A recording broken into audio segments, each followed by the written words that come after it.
Hi, this is Annie of ByAnnie.com and Patterns by Annie. Thank you so much for joining us today for Live with Annie. As usual, we've started the stream a bit early. This helps us get everything set up and broadcasting properly to our various platforms. You can find a countdown clock on the screen showing how long it will be until we actually go live. While you wait, please connect with us and other viewers in the chat. Let us know where you are from and whether you're a new or longtime viewer. We'll see you live soon!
Thanks again for joining us for Live with Annie. We are so happy to have you with us today. While you wait for the program to start, we hope you'll enjoy the content playing on screen. There's so much inspiration, so take a moment to tell us what you love in the chat. Don't forget there is a countdown clock on the screen so you know how long until we go live.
it's Annie again, reminding you that we'll be going live with this week's episode shortly. There is a countdown clock on the screen showing how much time is left. You've got just enough time to grab some water or a beverage of your choice and a snack, and to connect with us in the chat. We'd love to hear what you've been working on this week.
It's Annie, back to remind you that we'll be starting this week's live very shortly.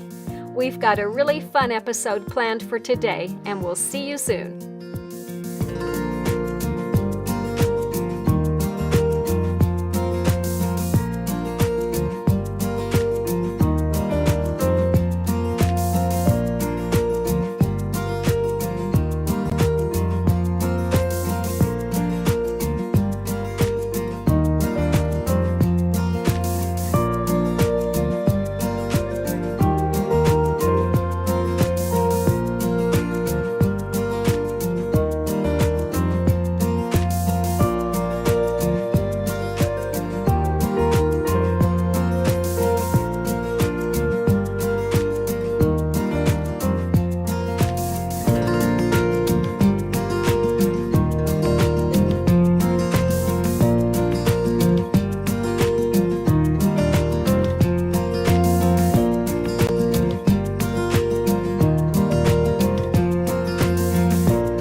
Hi, I'm Annie of ByAnnie.com and Patterns by Annie.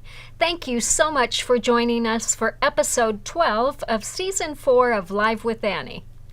Today we will be joined all the way from England by the lovely, energetic, and enthusiastic Jade Newman of lovely Jubbly Fabrics. The grand prize winner for the UK in this year's LQS Contest, Jade has a passion for fussy cutting, foundation paper piecing, and all things Tula Pink.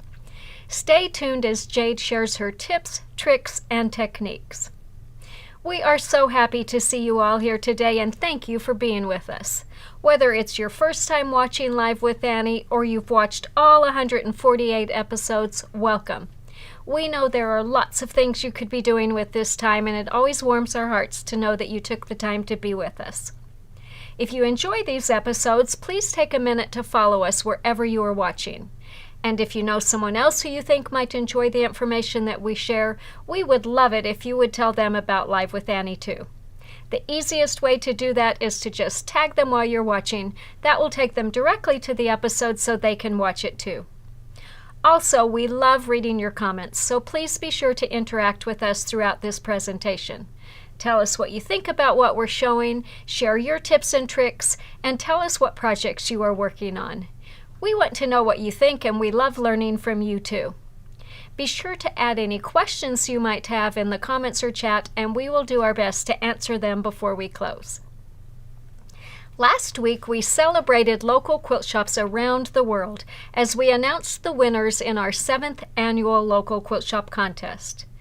These shops are the backbone of our creative communities, and we were proud to recognize them and award prizes to 70 winners in 12 countries. Thank you so much for voting and telling us what you love about your favorite shops. If you missed it or want to watch it again, remember that you can find all the previous 148 episodes of Live with Annie on our Facebook page, our YouTube channel, or at ByAnnie.com/live. We will put up all the links to make them easy for you to find.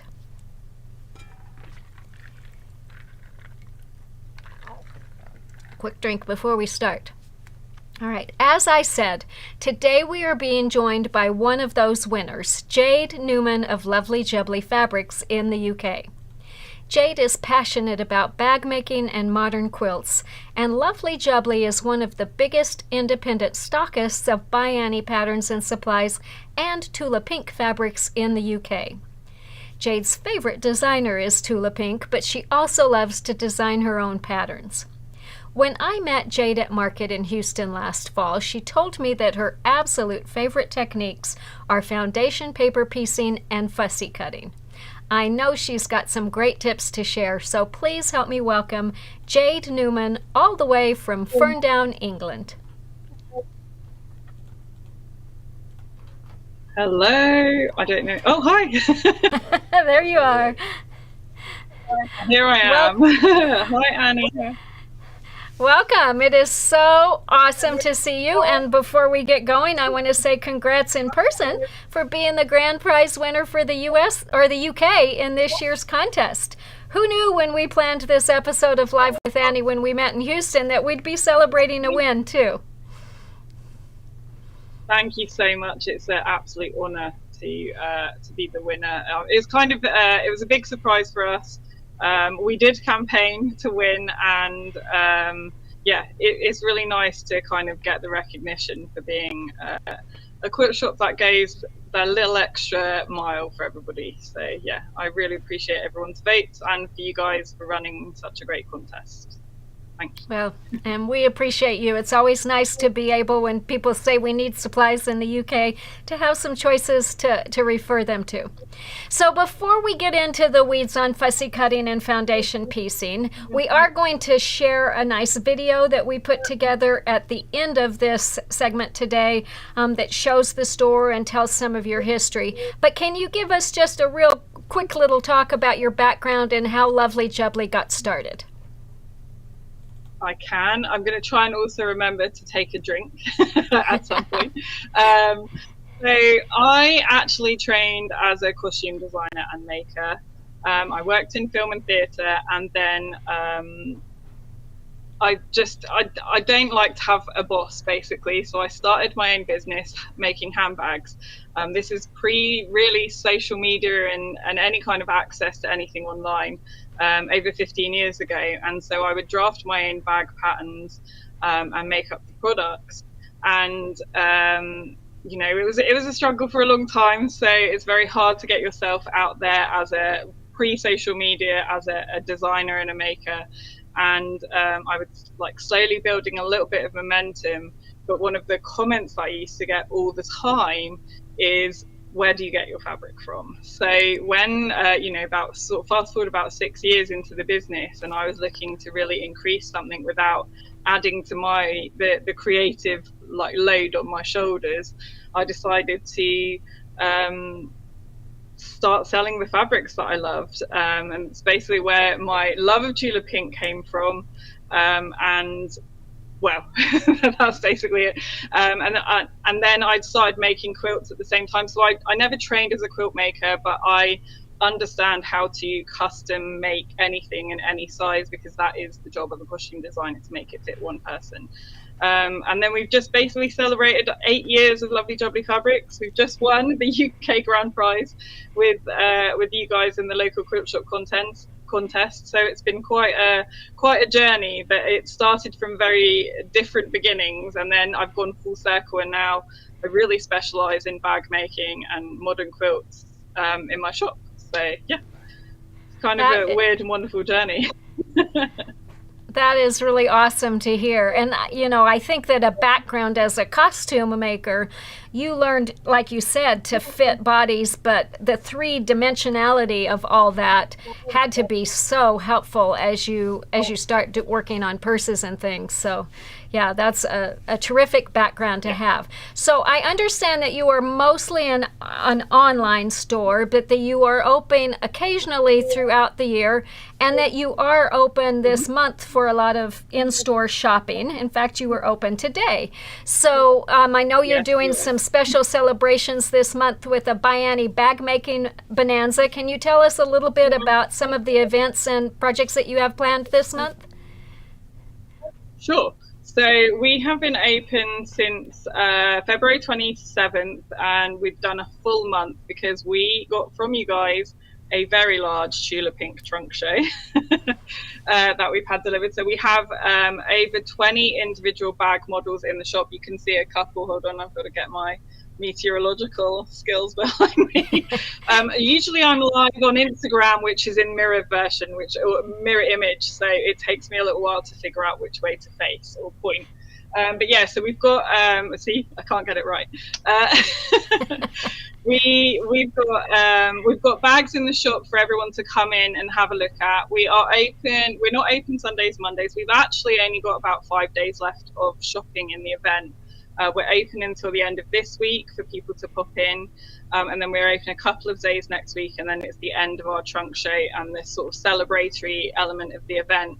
And the whole idea was to get customers in, choosing their projects, checking out scale and size, and maybe what their next ByAnnie adventure is. Maybe it's their first one, and I really like to kind of talk people through it, into it, and sort of just point at a bag and say, because I think that the most overwhelming response that we get when people come in and see them is, oh, I couldn't make that, oh, I couldn't make that. And I'm like, you absolutely could, you've got this. So it's been that. And then this weekend we have actually got a ticketed trunk shows where I will be showing all of your bags, so doing what you do, which is I don't know, hopefully everyone will enjoy it. So we'll be showing your bags, and then also we'll be showcasing Tula's new collections on the sample cards. So you'll be able to see Tula Pink Raw and Tula Pink Tabouret Deja Vu. So we're kind of having an Annie and Tula bonanza this weekend especially, and we have a few tickets left for Sunday. We've sold out on Saturday completely. So yeah, and then in April we'll be launching the next series of we have a Lovely Jubbly Bag Makers Club where we kit things, and we're launching that in April. So it's kind of this is the year of bags at Lovely Jubbly Fabrics, basically. That's so exciting, and we really appreciate you being a ByAnnie bag enabler, so thank you for doing that. So when we met last fall in Houston, you showed me a really amazing A Place for Everything bag that one of your customers had made, and I understand you have it to show us today. But she had made it by Fussy Cutting Tula's dots and made this rainbow of colors for the exterior. And I was so impressed and amazed, and I admit it to you that Tula Pink really challenges my brains sometimes. And don't get me wrong, I really love Tula. I love all her fabrics. I think they're amazing. They have just a longevity and a style that they're going to be fabulous forever. But sometimes when I'm busy and trying to get models made, taking the time and energy to figure out how to best cut those pieces can get a little bit overwhelming. And you said to me that you absolutely love to fussy cut, and I don't think I've ever heard anyone else say that. So I'm sure I looked at you like you were insane. And then I said, okay, teach me how to love this too. So I am just going to turn this over to you, and I can't wait to hear your tips and tricks. So it's all yours. Okay, here we go. Bear with me, I have made notes because some of the things I'm going to explain to you, and also if you watch me live, I tend to go off on a tangent, so I'm trying to remain super focused. So if you have any questions, pop in with them. I'm totally happy to answer anything while I'm going. But I think a lot of people are afraid to do fussy cutting. Afraid of directional prints when they're making their projects, and I kind of just wanted to introduce you to how unscary it can be, but it's all about a logical process. I'm very fortunate that I think possibly because of my training, but also my brain is able to kind of break down a 3D object into flat items, just figure out how things are assembled. And so what I'm kind of going to talk about is explaining how you can do that with the aid of cut up bits of paper and notes and all of those things. The thing is with it is a considered process that you're doing. It's not something that you take lightly, because if you're using, for example, precious Tula fabric, you don't want to just be blowing through all of your stash trying to perfect your fussy cuts. So it's kind of that whole the old adage, fail to prepare and prepare to fail. You very much have to prepare to do it, but if you do prepare to do it, you'll get some serious dopamine hits when you nail your fussy cutting. That's kind of how I feel about it. So I'm kind of trying to encourage everybody to consider fussy cutting and using directional fabric for the next step in their ByAnnie projects, basically because it will elevate your project to the next level.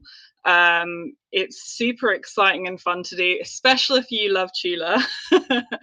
And you can do it from the simplest of projects right up through to the more complex ones.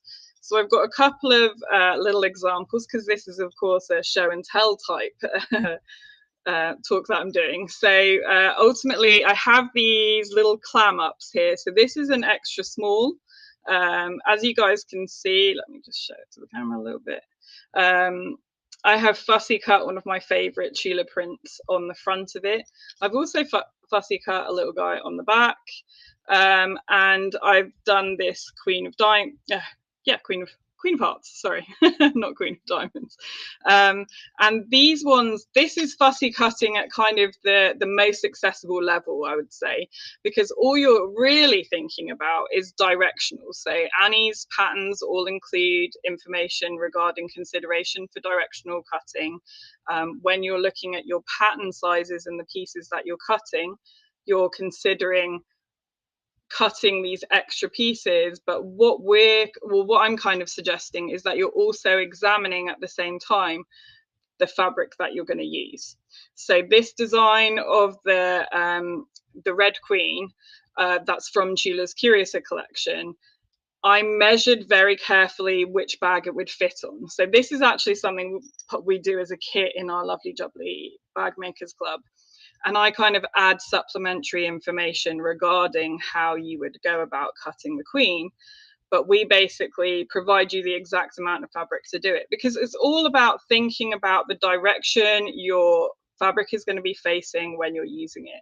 So instead of thinking it as a flat pattern piece, you kind of have to imagine, I can't really demonstrate it, but you have your flat pattern and you're imagining how it's going to look on both sides of the project. Because if you cut this all in one go, when you get to the other side, you're going to have a upside down queen, which is not ideal. Maybe that's what you were going for. maybe she's gone down the rabbit hole a little bit too far. But ideally you want to be considering that. And so it's all about breaking down the pattern and thinking about how you might use it in a directional way, and then on top of that, not only as a directional, but selecting a section of the pattern that you want to fussy cut and show off on your bag. So the clam ups are a really, really great way to begin that. And doing it with something like this, like a big cameo, is quite accessible. This one has a really cool, you can fussy cut so that your seam allowance matches. That's one of the tips that I use. So if you're making sure that you're putting a center seam for your directional cut, then you can always just pattern match the two fabrics, so you create almost a mirror image, and that allows you to make sure your placement is correct on both sides. It doesn't have to be perfect, but as close as you can get, it will help you with your positioning. I mean, mine's not perfect. That's totally okay. It looks cool from the front. So yeah, so those are the clam ups, and that's really accessible. So if you're just starting on your bag making journey, this is very, very gratifying, and a kind of an easy win, and kind of gets you going into fussy cutting. It's just always thinking about the object in 3D. Even if you cut out a paper pattern, which obviously the clam up itself has a paper pattern in it, it's very easy for you to actually fold it up and work it out. And don't be afraid to write on it your directions, because that will help you with your fabric. And I've got something to demonstrate that in a second. Yeah, sorry, I'm going to just refer to my notes to make sure I've not gone anything. Oh, so you can also do anything fussy cutting on any single panel. So I've got some more examples to show you. And if you're new to the pattern, I would recommend that you don't try a directional one first, or if you do, you have to take care to break it down into its individual parts, so that you can work out how everything's going to face. Don't be afraid to make a paper mock-up. Don't be afraid to actually make the bag to understand. I mean, I've been a little frustrated at times when I'm following a pattern and I'm trying to do the fussy cutting, which means you have to consider things slightly out of sequence to the pattern.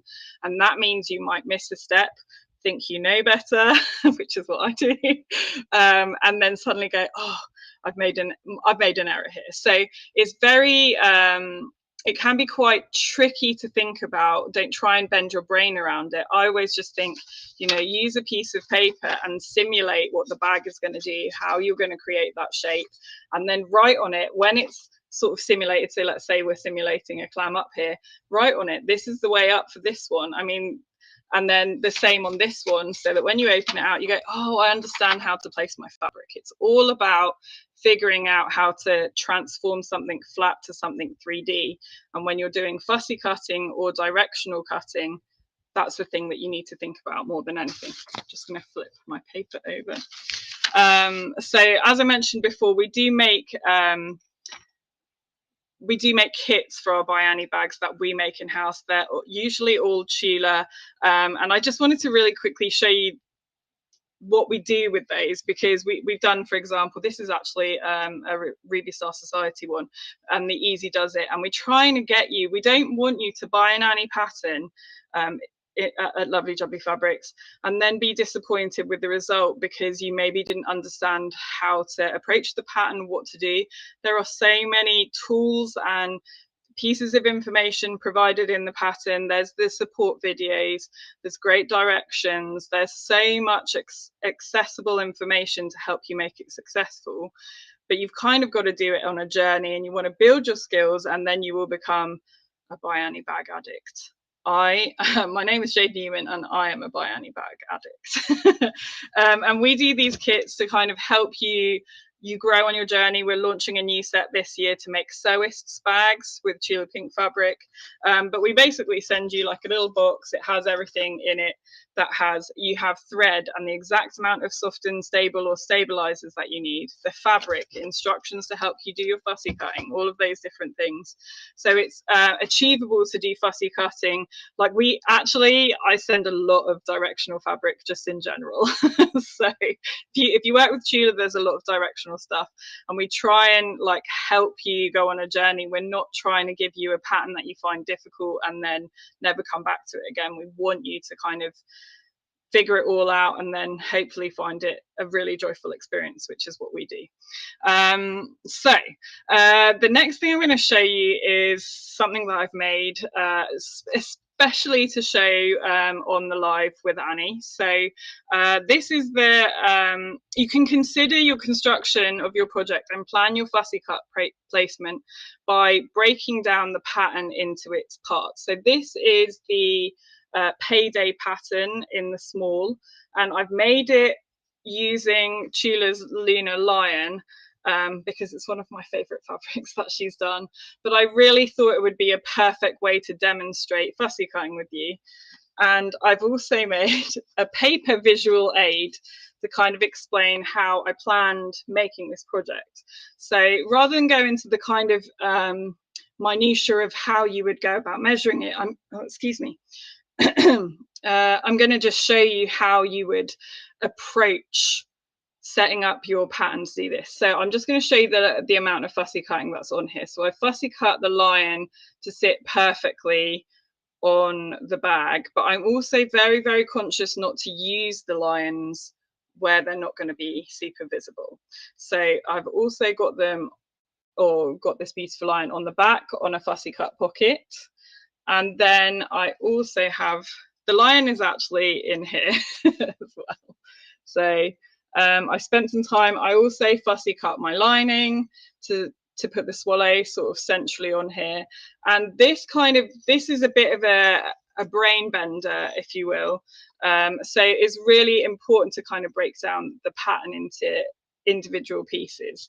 So how I go about doing that, and I'm going to show you these, I've obviously jazzed them up to show you online, but this can totally be done just with plain paper, and you just need to write your directions or draw a stick figure or anything that will make you understand the directions. So basically when you're making your Payday, you're ultimately making 2 panels that you're going to stitch together, and then you're going to attach pockets. And when you're considering that, it's very easy to kind of put your fabrics together and you cut a single one for the front of the bag, for example, and you fold it over. But then if you use it on the back here and just treat it as a single fabric, you're going to have an upside down lion on the back here. So I use the directional fabric instructions, and I use a plain fabric that doesn't matter. Well, it's actually a hexi print. And then I've made this one to kind of replicate the outer piece, and this is the inner piece of the body of the fabric. And this one, you can also see you set up directionally. And what tends to mess with people's minds is that the one that's facing up the right way goes onto the one that's facing up the wrong way, so that when you piece it together, it folds over. But I find this a really, really helpful way of making sure, because what will happen is your brain will want you to think it's upside down, but it's definitely not, and you can test that. But you could just simply write this way up on here, or draw a swallow, or whatever you're planning to do, and then the more complex it gets, you can get you know, as wild and crazy with it as you like. And then here I also have cut, just to kind of demonstrate, I then cut another lion piece to put on my pocket on the back. So again, this one, because the pocket is created by folding the fabric, it's very easy to put your placement in the wrong way, and have your lion sort of have, because you cut your fabric piece and then fold it in half to create the pocket. So you have to always be thinking and looking in the pattern at what happens next, what size is the piece that I'm working towards, what direction will it be. So you almost have to read the pattern a couple of times, take notes on the pieces you want to fussy cut, and then remember what their final dimensions are. The reason I'm reiterating remember the final dimensions is because I frequently don't do that step when I'm in a hurry, and then I obviously and inevitably cut it wrong. As I say to anyone in the shop, ask me how I know. And it's usually because I've made an error. So, you know, it's not infallible. I'm certainly not infallible, and it's not always super easy, but when you nail it, I mean, it's a very exciting feeling. Big dopamine here, and just very gratifying because it's elevating your skill level. So as you can see here, I've now assembled the front of my Payday. So as you can see on the bag, and then I've put the pockets. So I'm kind of just going to treat these now as one fabric, and it helps me to visualize the bag before cutting the precious. And then I have one final one, which shows again that I put another lion just on the inside of the bag. And then this I'm just using as my zipper panel. But you can fussy cut that. I'm actually working on one for the weekend, which has extra levels of fussy cutting on it, but I can't show it at the moment. So yeah, so that's kind of how I hope you find that helpful, because it doesn't have to be this glorious printed out version of all the fabrics in real life. You can literally just write the direction that you want it to go. But it's all about, if you've started to make this paper pattern just to kind of figure it out, you're considering the parts and you're more likely to be successful.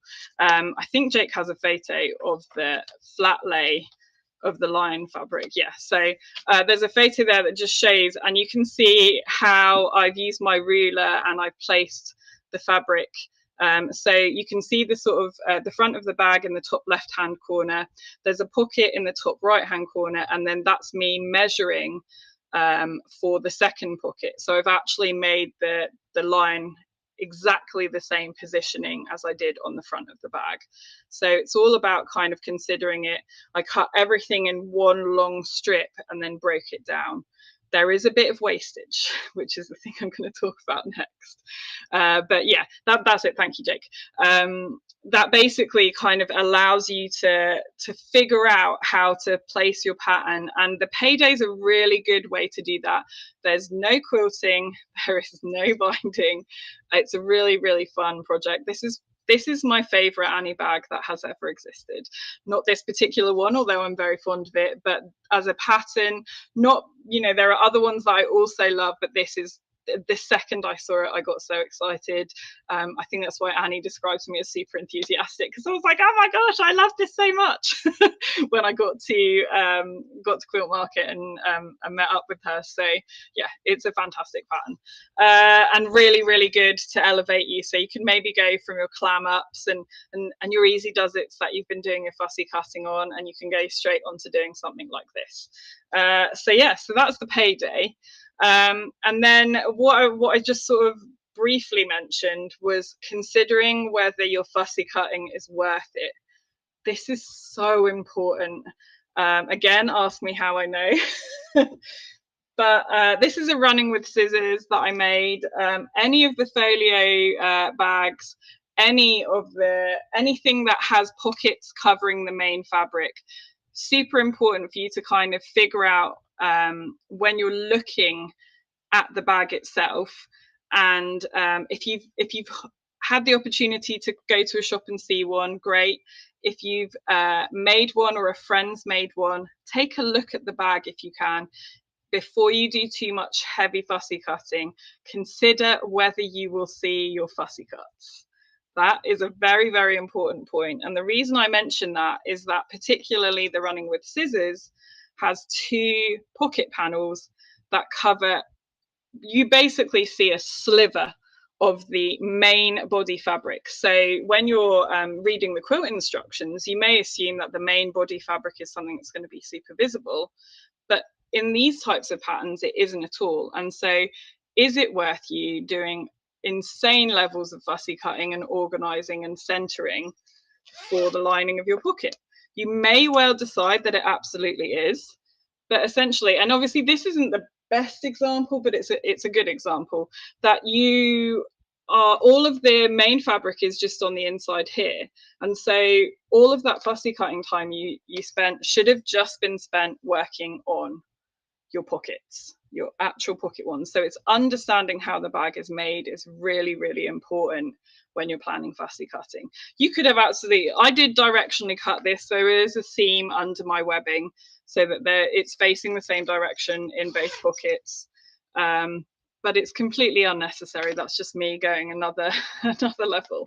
And then I'm just going to show you in here that actually the places that were worth considering for the fussy cuts were these pockets here. So I tried to, this is a tricky one because it's got a lot of scattered print on it. So you just kind of measure the panel that you're working on and then consider how much fussy cutting that you would like to do, or maybe pick your favorite creature within it. So as you can tell, I like raccoons. This is the second bag I've shown you with raccoons on, and it's the same for any folio. So this is a zip it up, same thing. You just have to consider whether you're going to see the fabric or not.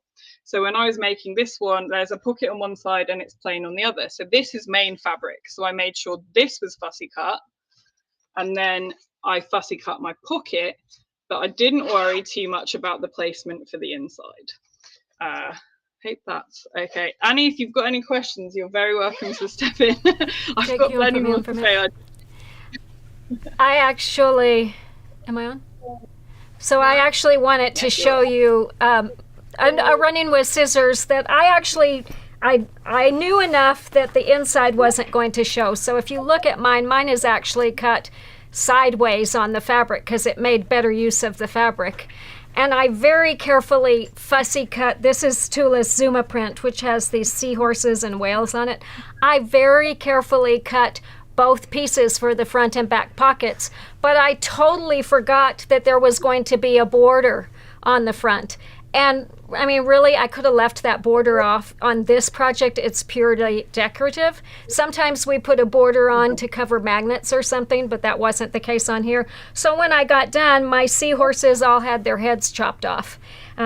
The ones down at the bottom you can see, but these didn't. So, you know, just a lesson of why you want to read the pattern and why it's a good idea to make some notes and maybe make it out of fabric that isn't so critical in how it's cut before you start sewing. So thank you for letting me interject that. I absolutely wanted you to, because I was like, it definitely is something that is so difficult to consider until you physically, I'm very much a visual learner, and so when I'm looking at a project written down and very word heavy, I really struggle to kind of understand the pieces. I kind of want to see the bag, or I kind of imagine it laid out, and that's how I do it. And that's why I think making maybe like a paper maquette or something that just allows you to kind of figure it out, if you're not going to have pre-made the bag or you don't have access to seeing one in real life, that's your next best step, because you're making what we call in costume making a toile. So you're testing your pattern. I'm sure, Annie, you do it when you're testing all of your patterns out. You're doing multiple versions to see how it works, and you have to do that for fussy cutting, but that shouldn't put you off, because that extra work becomes all the more gratifying when you hit every single point in your fussy cutting. So yeah, I just wanted to point out how important it is to consider your placement and also whether your fussy cut will be visible. I mean, taking all the time in the world to cutting a huge Tula Pink nightshade cameo and then putting it inside a pocket, whilst something you will see isn't going to be the first thing that you're showing when you go to retreat and your friends are all admiring your beautiful bag. So, you know, maybe you save that one for the front of the next bag or project or whatever. Jade, yeah. One other thing I wanted to mention, one thing, and I'm pretty sure when we did our live for Payday, I took a piece of our clear heavyweight vinyl and I cut it according to the pattern, and then I marked all the lines on it, like here's where the strap goes, here's the front, here's that, and I could take all the pieces and lay them on top of each other and see how they'd go and make all my markings. Then when it was time to fussy cut, I could lay that on top of my fabric and move it around to say, okay, this is the part I want. In fact, I'm working on a project today, a new pattern that we have coming out that has a flap that folds around and a piece that goes, and I'm trying to fussy cut so that the design flows all the way down the top. It's challenging my brain, but I figured that out with the vinyl, and then I just take my little air erasable marker and mark around the pieces, so when I go to cut, it's really easy to get the size. So I really like using the vinyl for things like that rather than paper, because you can see through it and you can layer things up and see where they fall out. That's definitely a really cool way to do it. It's just the reason the paper I kind of recommend, maybe you would do both steps, is that when you're planning your fussy cut, you use the vinyl to actually figure out what section you want to use. But the paper is more about creating the shape of the bag and understanding which direction to sew it in. Yeah. because that is always something that I think quite a lot of people struggle with. So yeah, so then if you've kind of decided it's worth it, that's awesome. And the other thing that you can also do is assemble a fabric to actually, so rather than just fussy cutting something directional, you can actually assemble a fabric. So I'm calling it a fabric because it's no different to quilting. You are piecing together a quilt top, and essentially you could make yourself a bag panel. So I just wanted to kind of demonstrate kind of ways that you can do that. And talking about foundation paper piecing, which is my most favorite technique, and combining fussy cutting and foundation paper piecing, you can create a fabric for your bag. Maybe it's an orphan quilt block that you kind of were practicing on, or you did in a class and you don't know what to do with it. You can make it into a bag panel.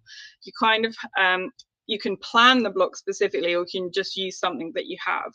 And small foundation paper piecing blocks that maybe you've been working on. I don't know if anyone's done it, but I did the mini series Sew Along twice now, with Alison Glass and Juicy Juice.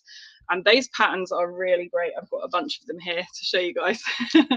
Are really good to make bag patterns. And I also design my own foundation paper piecing patterns and consider them for bag usage, or I can scale them. So when you're, when you're printing out your foundation paper piecing pattern, consider, I wouldn't do it on a necessarily on a Payday because it isn't quilted, but on any of the quilted bags, so something like an Easy Does It, you can take note of the size of this, and then you can build a foundation paper panel, a paper pieced panel to fit the bag exactly. So what was I going to say? Oh, so if Jake could put up, I'm just going to show some examples of some foundation paper piecing blocks that you could use. So these are some that I've done. This one is an Alison Glass and Juicy Juice design. And then I also have got, I can't remember what the next one is. If you scroll, thank you. This one I designed myself when I was doing an influencer project for Tula Everglow. So this is a little Polaroid print pattern. So you can use something like that on the front of a larger bag or project that you're thinking of. And then the next one, please. And then this one, another one that I've designed. I'm definitely going to use the little bottles on the all bottled up panel, possibly also on the front of a ditty bag, because I'm totally addicted to ditty bags now. But yeah, you can kind of think about, and you can combine your passions. Maybe you like selvages, maybe you like designing foundation paper piecing patterns. Whatever it is, you can start designing the panels of your bag so it's not just a single fabric. But I would recommend that it's always going to be quilted. And then the last one, please, Jake. And then this one, this is a maker mat that I made for a swap, but I just wanted to demonstrate the level that you can take your fussy cutting to. So this is a giraffe, one of Tula's giraffes that I have fussy cut in the background. Then there is a pocket, and then I have fussy cut the binding as well. So I'm going to talk a little bit about that in a second. That's great. Thank you, Jake. But you can also do kind of more simple projects. So I'm going to demonstrate what I've done using a ditty bag that I've put together to show you guys today, using an orphan foundation paper pieced block. So if Jake, could you show the photo of the little hexie, please? That's the one. So this was an orphan block that I did as part, I was just practicing. It's a hexie log cabin. And this one, and then the next one as well, please, Jake. And then I considered the pattern piece for the ditty and how it was made, and I pieced together a whole, so I added some extra fabric to the outside of my block. I'm considering where its placement, I'm considering like the measurements that I'm going to need to take, and I've kind of checked out the pattern. I've read it through to the end. Just to be super clear, I did not read it through to the end the first time, and I had to redo it. I didn't have to remake the foundation paper piecing. I just took the wrong measurement for my hexie piece at the bottom. That's great. Thank you. Thanks, Jake. And I've turned it into this bag. So, it's a simple little pouch. It's the Ditty Bags 2.0, and it's a really great way. This orphan block has been knocking around in my stash for about 3 years when I was testing out some different stuff. It's got a fussy cut little otter in the center, and it's just kind of perfect for using up and putting into your bag. But you don't have to make your fabric this way. If I'm running out of time, just let me know. I'm almost done. You could also elevate it to another level. I'm just going to flip my paper over. And you could be like my friend and my customer, Mary Estel. So Annie mentioned this bag a little bit earlier. This is the place for everything that we showed Annie at Quilt Market. So this was made by Mary Estel, and it is pretty much the ultimate. This is like the university of fussy cutting. She has created a fabric. So I can EPP, but I'm not into EPP. I would much rather do foundation paper piecing.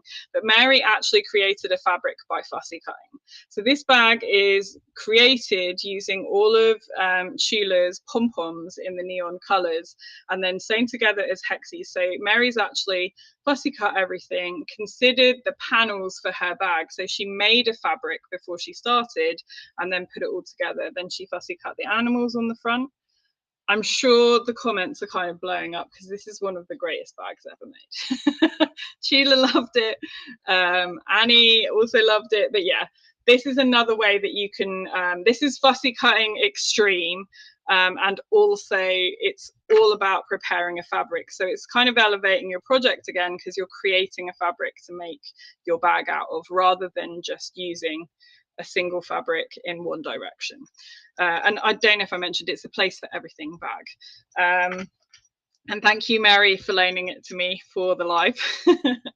And then finally, this is my final thing. So I just wanted to talk really, really briefly about the kind of next step and other considerations. So I've got one of, this is actually Annie's catch-all caddy that's part of our trunk show.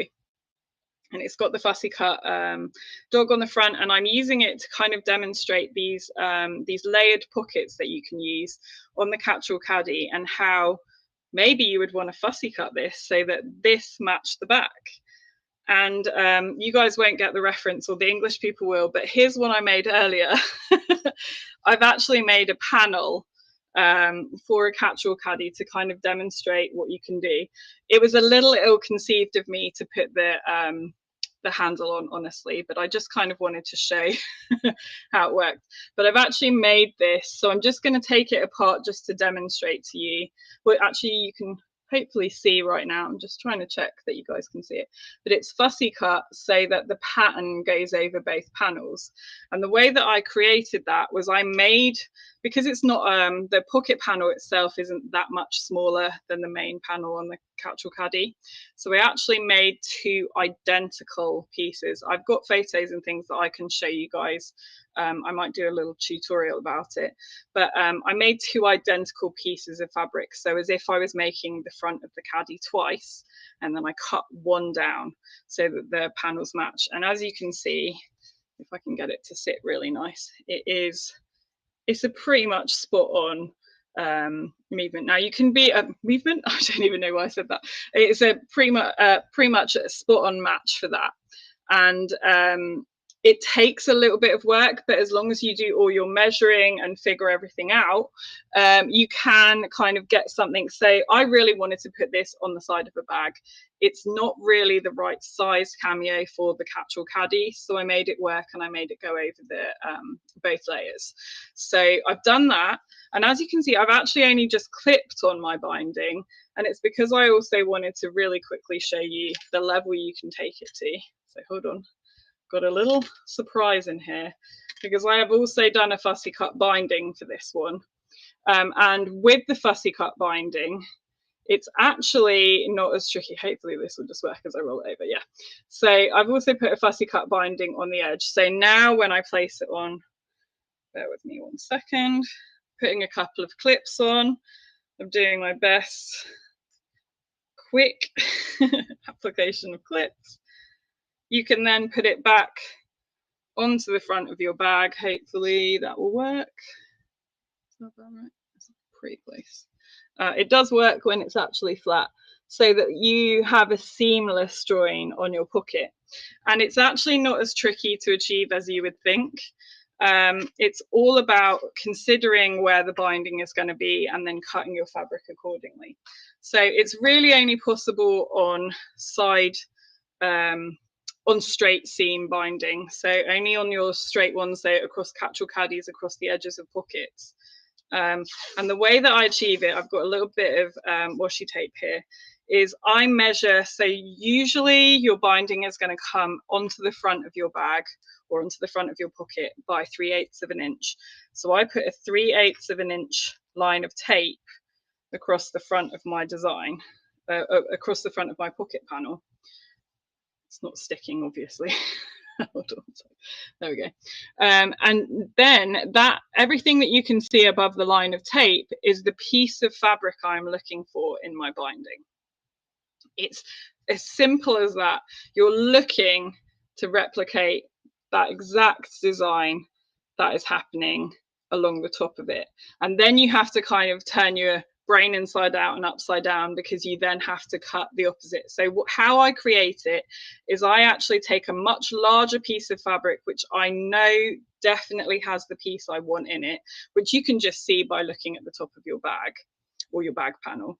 And then I fold exactly on the line. So on the iron, I will press in a fold of fabric just like that. And I'm almost using the binding. Let me use this binding as an example. I'm using the binding and I'm creating the fold like that. And then I cut my binding piece. So afterwards, I cut my binding piece.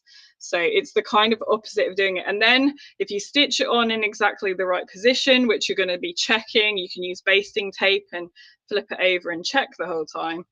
You should, in theory, be able to make a perfectly matched, or as close to perfectly pattern matched binding as you like. So and then you can lay that on top. I'll pop the clips back on again to show you guys one more time.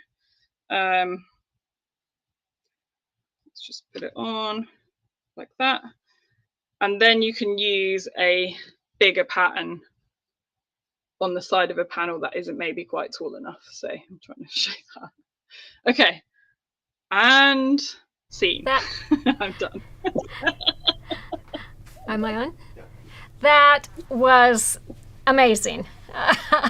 You'll notice that the catch-all caddy that we sent you, or this catch-all caddy that we just made, we fussy cut for that front pocket, and we put something plain behind it so we don't have to deal with that. I did do some of that on this snapshot that we made, where I tried to get the designs going.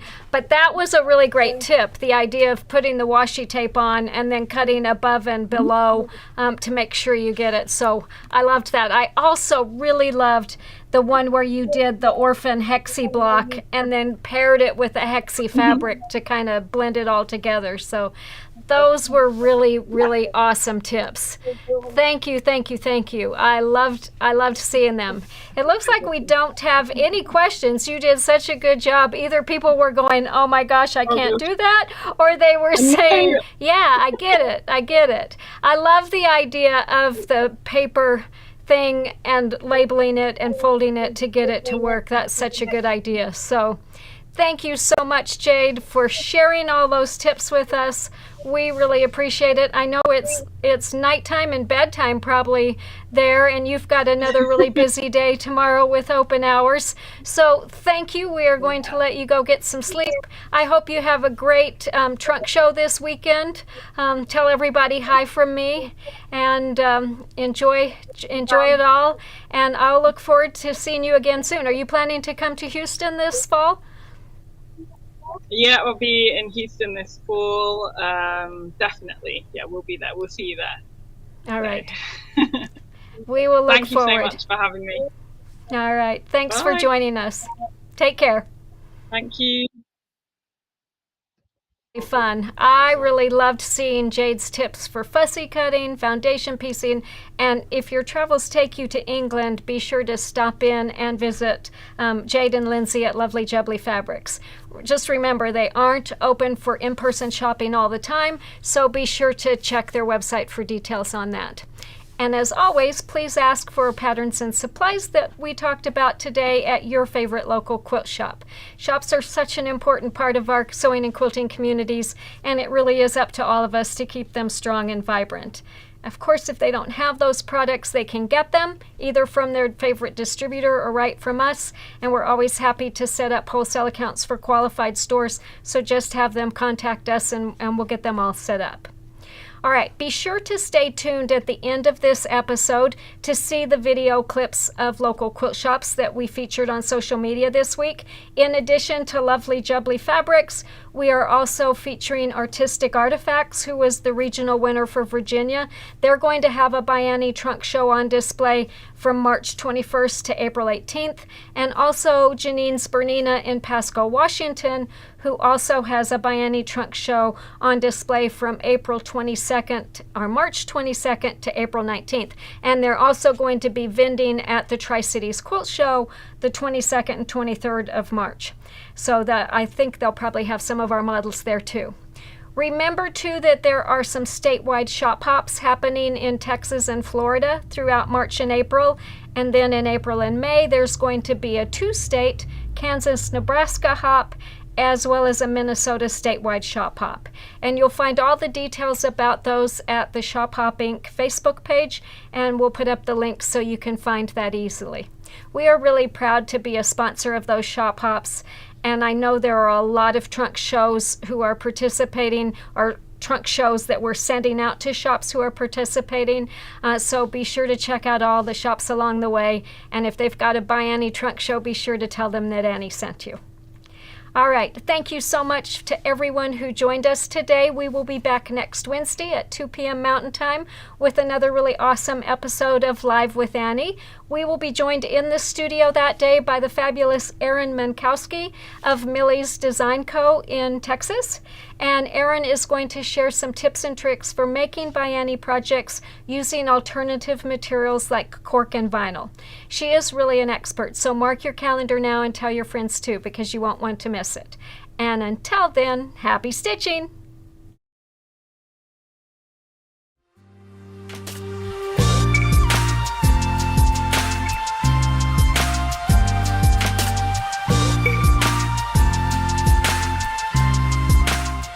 Hi, I'm Annie of ByAnnie.com and Patterns by Annie. Today we are visiting Lovely Jubbly Fabrics Limited in Ferndown, Dorset, United Kingdom.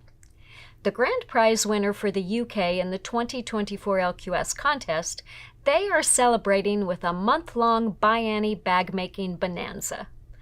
Lovely Jubbly Fabrics is owned and operated by the energetic and enthusiastic Jade Newman.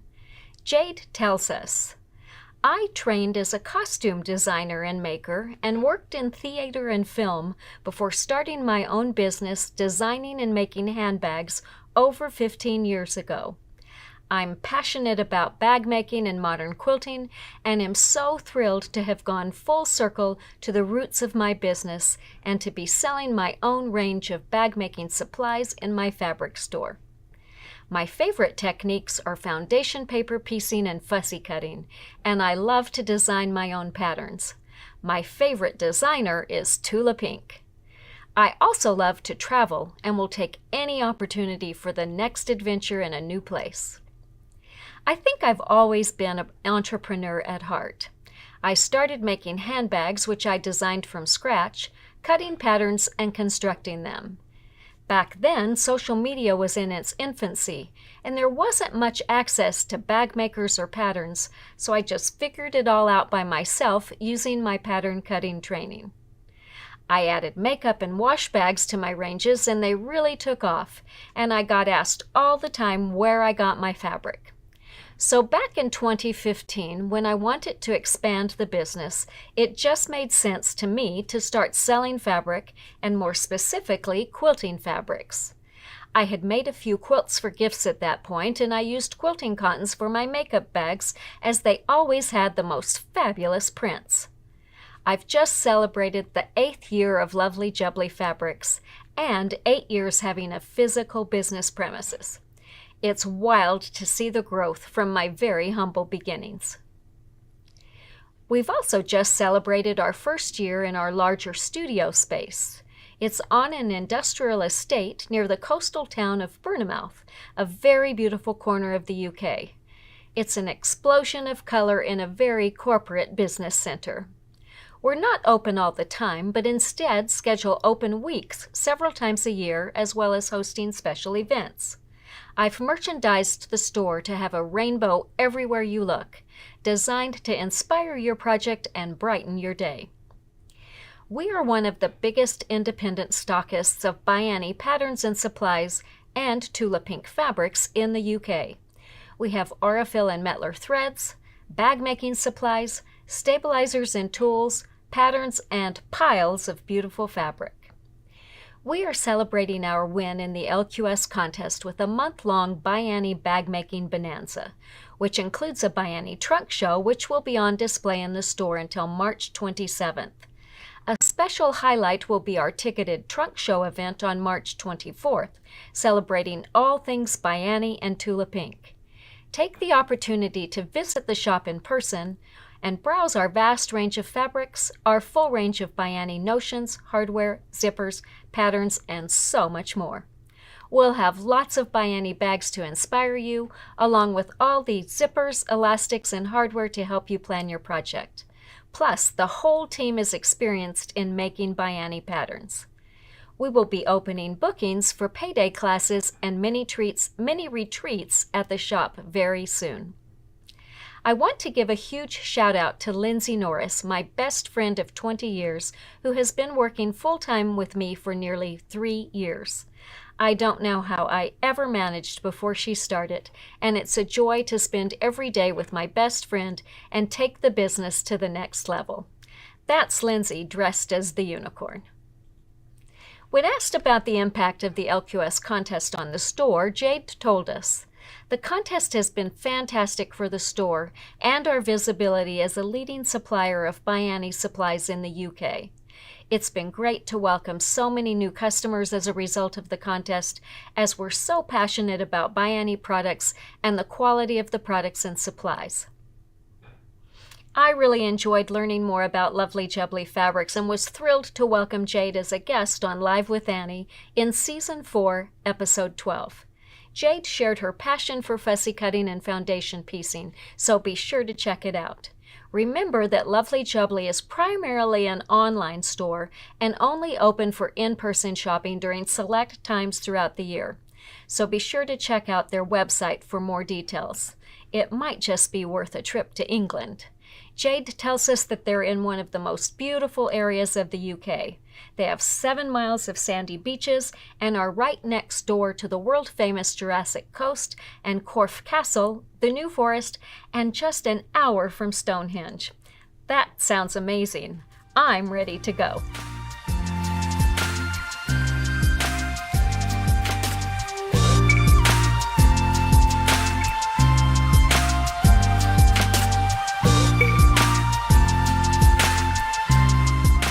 Hi, I'm Annie of ByAnnie.com and Patterns by Annie. Today we are visiting Artistic Artifacts in Alexandria, Virginia, just outside Washington, D.C. The regional winner for Virginia in the 2024 Local Quilt Shop Contest, they will have a good-sized ByAnnie trunk show on display in the store from March 21st to April 19th, so be sure to get in and check it out. Judy Gula, owner of Artistic Artifacts, is a fiber and mixed media artist whose goal is to inspire others to create and find joy in the process. Judy grew up in a family-owned business that sold and manufactured parts for European automobiles. Her entrepreneurial spirit, born during this hands-on real-world education, prepared her for the business side of running Artistic Artifacts, which includes the shop in Alexandria, Virginia, along with an online store. What started as vintage finds has grown into a large and varied inventory, which reflects Judy's own interests, including artisan fabrics and crafts from around the world, art supplies, and now Bernina sewing machines too. Judy shares her passion with weekly live demonstrations, which can be viewed on the Artistic Artifacts Facebook and YouTube channel. She can also be found teaching at the shop or for groups or leading mixed media tours around the world. The business started 16 years ago and was primarily web-based, with a small display case in her father's showroom. Judy expanded into being a vendor at trade and quilt shows around the country. As the reputation for creative finds grew, so did the space in the store.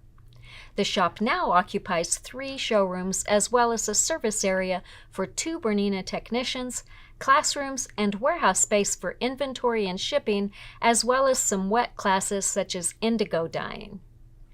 Not just a quilt shop, Artistic Artifacts also carries Bernina machines, imported handcrafts, art supplies, hand and machine threads, and vintage finds.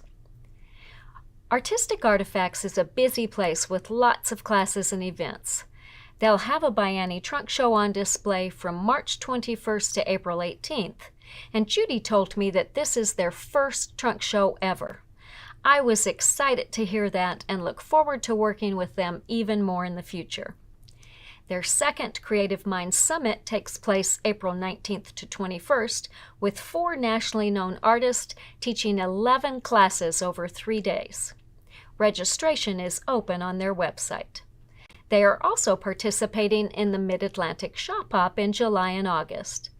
And one of my favorite Free Spirit designers, Seth Apter, a mixed media artist, will be with them for 3 days in September with a trunk show to introduce his second fabric collection with Free Spirit and to teach 2 workshops. In November and December, they celebrate an annual stocking fundraiser to support a local charity. When asked about the impact of the LQS contest on the store, Judy told us, "We appreciate the highlighting and support of quilt shops through the contest.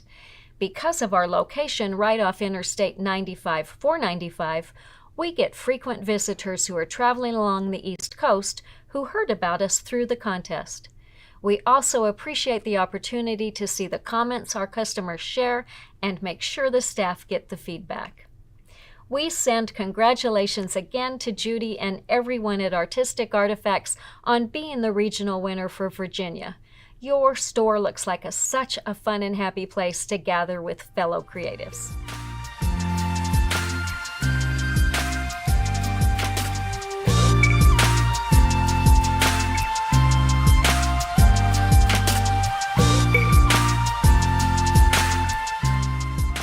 Hi, I'm Annie of ByAnnie.com and Patterns by Annie.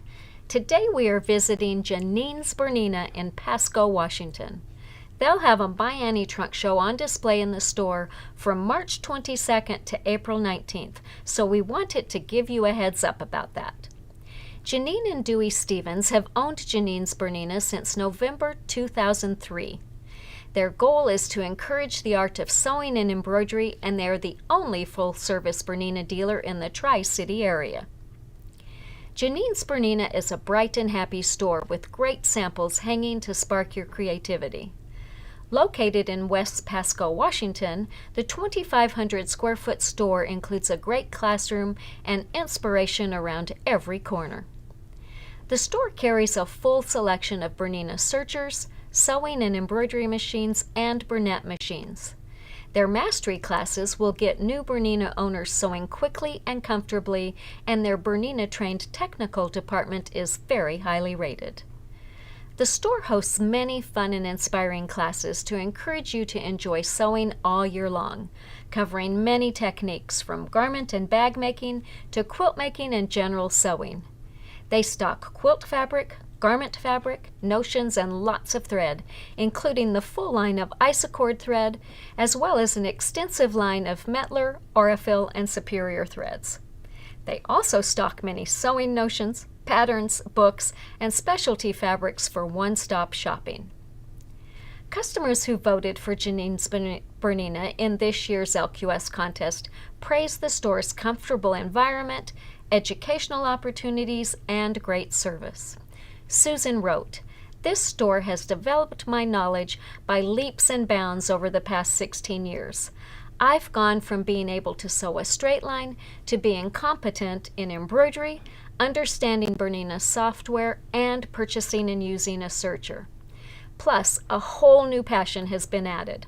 I am sewing bags." They are offering ByAnnie classes with a very accomplished instructor at the helm, and I am totally delighted with how great my bags have turned out. I feel that my bags look professional enough to give them to friends and family, and they are unique as well. An added bonus is helping whittle away at my fabric stash. That might take a few more years. The staff is friendly and competent. If I have a question regarding what stabilizer or needle I might need to work with the project, they will know and help me find it and explain why. That's a big deal, the ability to understand and learn as I go forward. Janean's Bernina will be participating in the Tri-Cities Quilt Show on March 22nd and 23rd, 2024. This show will be at the Three Rivers Convention Center in Kennewick, Washington. They'll also have their ByAnnie trunk show on display from March 22nd through April 19th. They borrowed over 24 models, so if you've ever wanted to check out ByAnnie products up close and personal, this is your chance. You're sure to be inspired to start your next ByAnnie project, so be sure to get in and check it out and tell them Annie sent you.